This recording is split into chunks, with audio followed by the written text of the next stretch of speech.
Hi everyone, it's Marky. Today I just wanted to talk about this Spectracide Bag-a-Bug replacement lure. This is used for their actual disposable bags that catch Japanese beetles. This is what the actual lure looks like. So it kind of has this thin, like aluminous type backing, and you're not supposed to open it. You don't touch it with your hands at all. This actually goes into the yellow vein on the bag and it will puncture on the inside right here.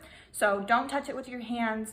It's just purely something that is supposed to attract them but not be handled by humans. This is a floral lure, so Japanese beetles like to attack your plants, your vegetable gardens, and they really do a number on them.